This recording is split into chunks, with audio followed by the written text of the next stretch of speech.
మన తెలంగాణలో కొన్ని వందల సంవత్సరాల నుండి నిత్యం వెలుగుతున్న ఒక అఖండ నందదీపం ఉందని మీలో ఎంతమందికి తెలుసు? ఇంతటి అద్భుతమైన ఆలయం మరెక్కడా లేదు. ఈ ఆలయంలో ఉండే నందదీపం దాదాపు 700 సంవత్సరాల నుండి వెలుగుతూనే ఉంది. నిజంగా ఇదొక అద్భుతమనే చెప్పొచ్చు. ఇంతటి ప్రాచీన ఆలయం ఎంతో విశేషంగా ఆకట్టుకుంటుంది. మీరు ఈ అఖండ జ్యోతి ఉండే ఆలయాన్ని చూసారా? అసలు ఈ ఆలయం యొక్క చరిత్ర ఏంటంటే, కాకతీయ రాజవంశ చివరి పాలకుడైన ప్రతాపరుద్రుడు ఈ ఆలయాన్ని నిర్మించాడని ఇక్కడ ఉన్న శిలాశాసనాలు చెప్తున్నాయి. ప్రతాపరుద్రుడు ఎంతో భక్తితో ఈ ఆలయాన్ని నిర్మించి ఈ ఆలయంలో ఉన్న అఖండ జ్యోతిని వెలిగించాడంట.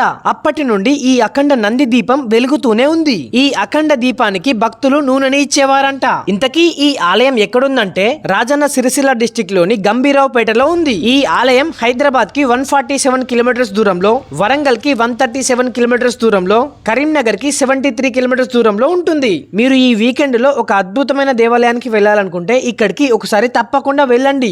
ఓకే ఫ్రెండ్స్, ఈ వీడియో కనుక మీకు నచ్చితే లైక్ చేసి మన పేజ్ ని ఫాలో చేయండి ఫ్రెండ్స్. అలాగే మీకు ఏమైనా డౌట్స్ ఉంటే ఈ వీడియోకి కామెంట్ చేయండి. లేదంటే మీరు నాతో డైరెక్ట్ గా మెసేజ్ చేయాలంటే మన పేజ్ ఓపెన్ చేసి జాయిన్ ద జర్నీ గ్రూప్ లో జాయిన్ అవ్వండి. అక్కడ మీరు నాతో డైరెక్ట్ గా మెసేజ్ చేయొచ్చు. సపోర్ట్ చేయొచ్చు కదా. టాటా, బాయ్.